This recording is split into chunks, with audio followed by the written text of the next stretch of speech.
All right. Well, joining us is Reagan Economic Adviser Art Laffer. Art, good to see you this morning, sir. Top of the morning, Sandra. How are you? Top of the morning to you. What do you make of this report? I mean, a 15-year high, that's real. Well, it's the first time in 15 years we're getting a good president, so why not? It should be something good. So it sounds like you're on the hashtag Make America Great Again. I am. You know, it's morning in America, as we said, and Make America Great Again right now, and I think it's going to be very similar. All right. So some are saying, okay, hold on a second. He's not even in the White House yet. He's the president-elect. We have yet to see how his plans and policies will play out. Yes. Is there too much anticipation, too much confidence, as we have yet to even, see Inauguration Day? No, I don't think there's too much confidence, to be honest with you. Yeah, if the stock market had doubled in the last 3 months, I'd say maybe there was too much confidence. But, when you look at how this economy is poised, it's been a terrible 16 years. You've got the worst single economy in the last 70. He's got a low base to shoot from, and I think with his policies and what he's doing and his cabinet appointees and the control of the House and the Senate and the governorships and the state legislatures, it could be an amazing first 4 years. But a pillar of his campaign was his tax plan. He's going to lower taxes. He's going to lower that corporate tax rate. And now we know that there are a bunch of Democrats that are gearing up to oppose that. Bloomberg's reporting that they plan on portraying the new code as an advantage for the rich. We've already heard them doing it. Art, what is your take on this? I'm so shocked. I've never heard the Democrats say anything like that before. And, of course, it's been a huge winner for them in every election that they've lost. I know of a number of Democrats in the House who would love to get together with Trump and do it. What they really want badly, this group of Democrats, is a carbon tax. And if the carbon tax were offset by an income tax of equal size, I think that would be something that the Republicans should be willing to consider and really go forward, bringing a huge group of Democrats into the Trump camp on a bipartisan bill, just like we had in 1981. Well, interesting, because doesn't his new EPA chief, hasn't he been vocal and supportive of a carbon tax? So it'd be interesting to see how that plays out in the Trump administration. Yeah, well, I think Tillerson has been too. I think Tillerson was very much in favor of a carbon tax, but I don't want to just pick sides. A carbon tax as a standalone is a very, very bad idea. It's terrible. Mm-hmm.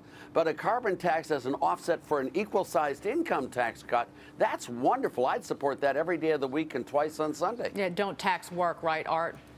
Don't tax work, and especially not marginal tax rates. That's why I was really pleased to hear Mnuchin on the TV the other day say that where they're not going to do total cuts for the rich. What they are going to do is lower the highest tax rates and get rid of a lot of the deductions, exemptions, and exclusions, which is exactly the right way to go. That's what we did with the '86 Tax Act, and look at how that performed. I mean, that was a rocket ship to the moon. Well, Art, Democrats really plan to zero in on the tax cuts to the top earners.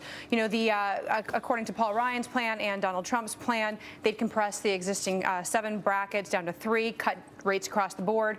And so the largest cut would actually be to the top rate from 33% 33% from 39.5%, essentially. So what the Democrats say that they're planning on doing is really zeroing in on that to essentially upset the populist voters who supported Trump. Yeah, well, let me just say that in 1986, we reduced the highest rate from 50% to 28%. That was in the '86 Tax Act. 97 senators voted in favor of that bill. Only 3 voted against it. Simon, Melchior, and Levin from Michigan. It was a bipartisan win for the world, and I think the Democrats are going to come on board sooner or later and stop this anti-rich stuff.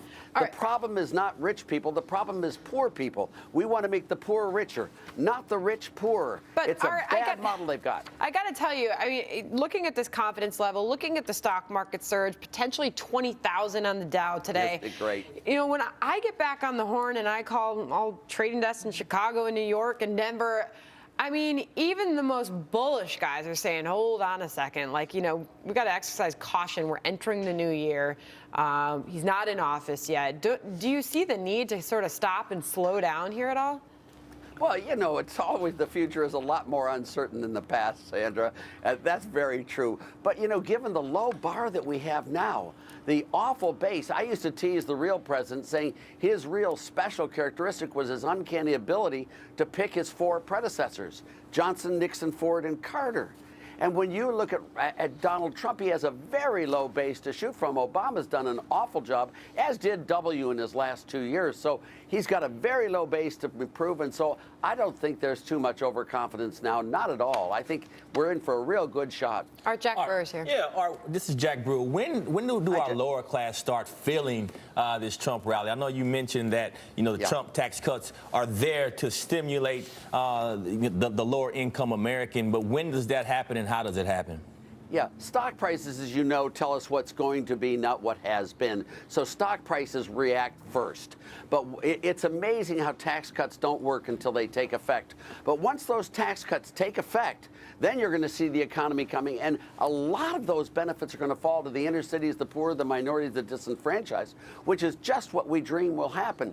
What I hope Trump doesn't do is I hope he doesn't cut all the social programs early, because those programs are very needed when the economy's in bad shape. But once the economy's booming, then you can cut those social programs dramatically because they're no longer needed. So you're going to see the real lower groups not really benefit until after the tax cuts have taken effect and the real economy is performing just the way it happened in the 1980s. Totally agree. I think you got to cut some of the entitlement programs, but more importantly, you need to reform them and make them better. Because and make sure you do it after the boom starts, because you know, if you've got two parents who are unemployed, the school lunch program's a necessity.